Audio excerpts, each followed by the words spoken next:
Tintin and Tiger. The unlikely bond between a squirrel and a grieving cat. What started with a fall could have ended in tragedy, but instead, it sparked a lifelong friendship between two very different souls. Dean Anderson, a lifelong animal lover from Denmark, already had a beloved cat siblings named Tiger and Coco when fate delivered a tiny, broken creature into his backyard. From the window of his home, Dean saw a baby squirrel plummet from the tall branches of a tree, crashing down with a thud from the height of a 4-story building.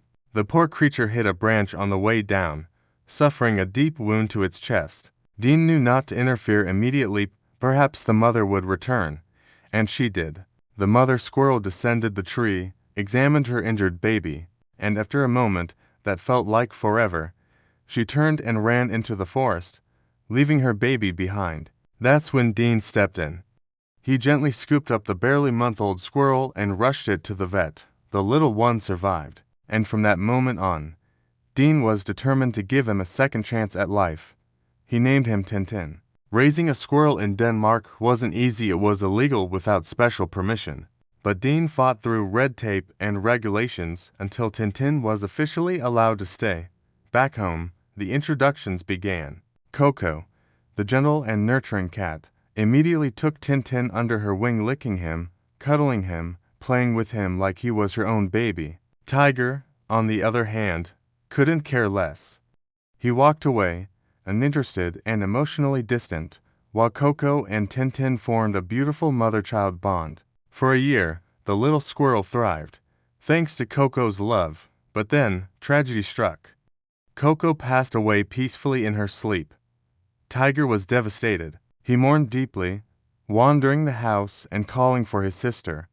It was a time of quiet sorrow, and then, something unexpected happened.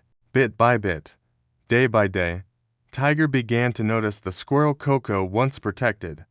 He started spending time with Tintin, at first from a distance, then closer. Then, one day, he sat beside him, and never left. They became inseparable. Now, years later, Tiger and Tintin eat together, sleep side by side, and even take walks in the garden.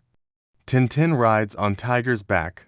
They greet each other with little nose pokes, and if danger appears, be it a hawk, a stray dog, or another cat, Tiger positions himself in front of Tintin without hesitation, shielding his tiny friend like a loyal big brother.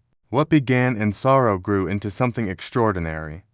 A grieving cat and an abandoned squirrel found family in each other, and every day since, they remind us all of a simple truth: friendship knows no bounds.